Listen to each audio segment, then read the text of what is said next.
Chaver, good morning and welcome to Revealing the Hidden, where we take a deeper look into Judaism. I'm so pumped for today's session, an incredible hack to cling to HaKadosh Baruch Hu.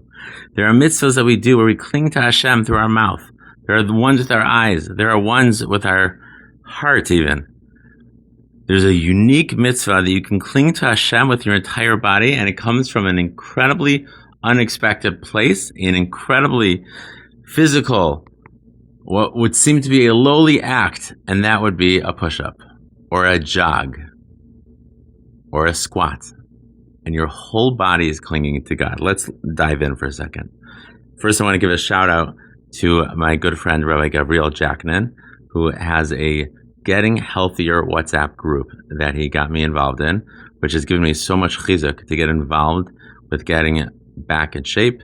As someone speaking about this topic, it's kind of funny because I was over 300 pounds and I couldn't move and I was exhausted, and I cannot even begin to describe to you the feeling of just not wanting to get out of bed and not wanting to do anything. It was so hard to push myself.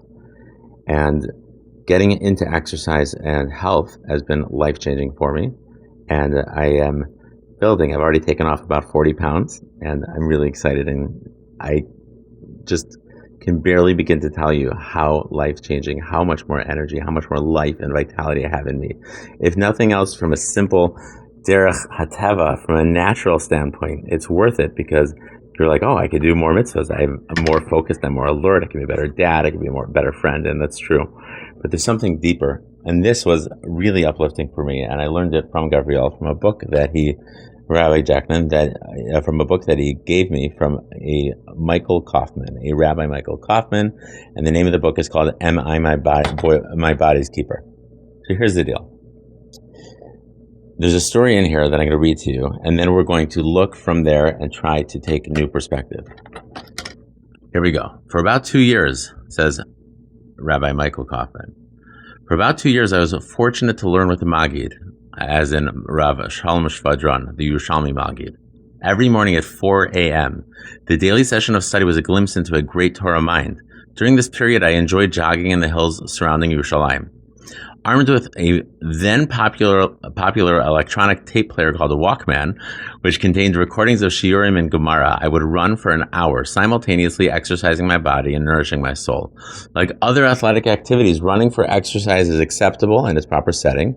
For me, the proper time for running in Yerushalayim was in the middle of the night, or very, very early in the morning, when I would be inconspicuous. After a quick shower, I would be at the Maggid's home by 4 a.m. I had been keeping to this schedule for some months, rarely seeing anyone out on the streets at that hour, and never anyone I knew. When one morning, as I was returning home, I spotted a familiar figure walking in my direction. It can't be, I thought as I continued running toward the figure, but it was indeed none other than Rav Shalom Shvadron, the Maggid of Yerushalayim himself, with whom I was to learn in a few minutes' time. Now, Rav Shalom was a conservative Yerushalmi Jew. Conservative politically and attitude, but certainly a extreme Orthodox Jew. And no doubt, seeing a mature man running in the streets of Yerushalayim was a curious phenomenon, to say the least.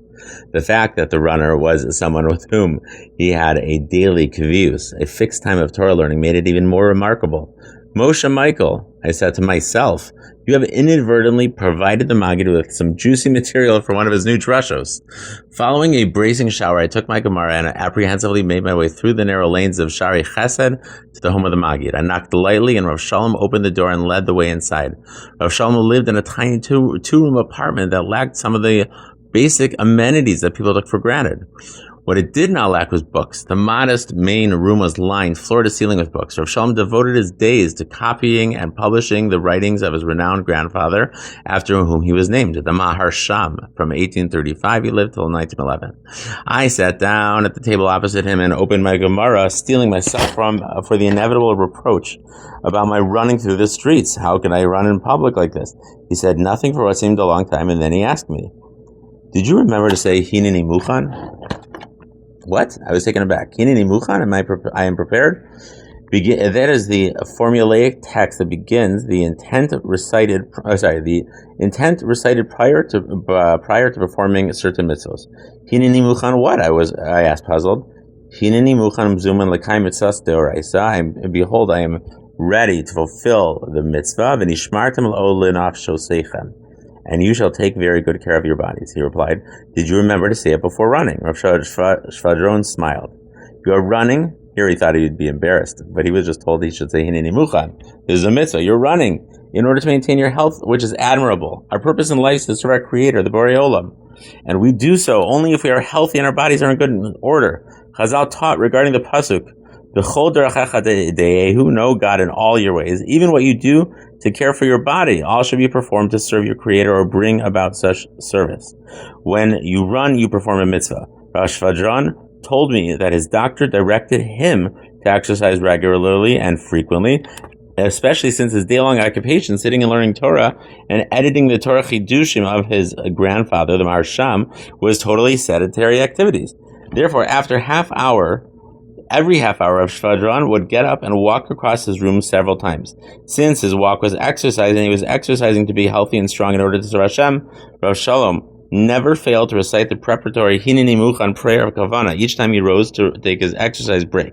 And from that moment, so did I. To this day, prior to exercising, I take a moment to recite the Hineni Muchan in accordance with the example set by the Maggid. A God-directed Jew lives his life guided by the Torah and Chazal and prioritizes his obligations. Since the prerequisite for living a Torah life is obviously living, the Jew's basic duty is to be healthy and fit. If we don't live healthy lifestyles, we will shorten our lives at times by a considerable number of years, and of course perform far fewer mitzvahs. Hashem gave us a body and a directive to care for it.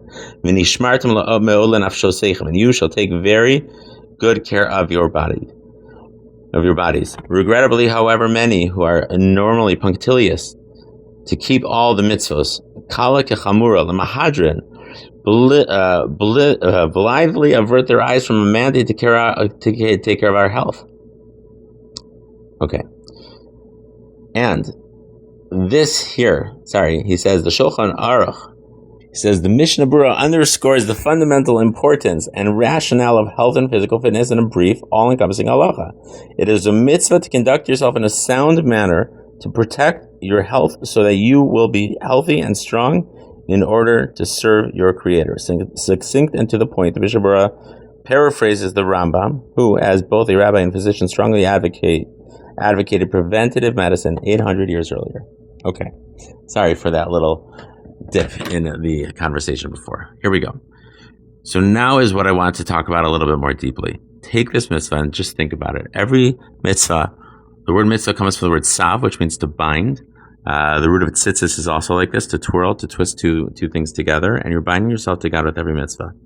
The mitzvah of v'nishmartem od lenafshosechem, to have every single part of your body, the 60 trillion cells of your body, that Hashem delivers food to via the bloodstream, and then takes the garbage out every single day with the Asher Yatzers.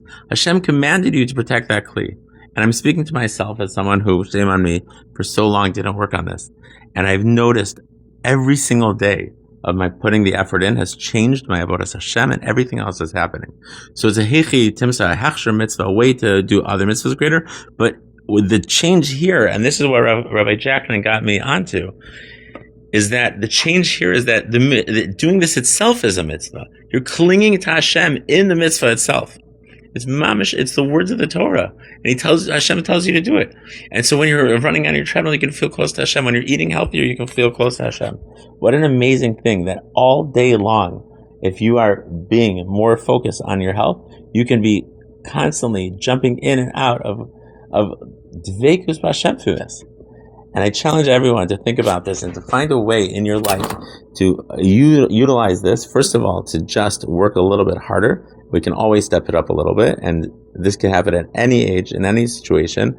Just move a little bit more and eat a little bit better. Wherever you're at, take one step closer. And finally, keep the perspective that this itself is mitzvah. This itself is a way that your neshama is exercising too, and that you're being closer to Hashem and having kirva with Him and getting schar for it in Shamayim for the next world. Have a good, holy, healthy, tefillah answered, rocking day.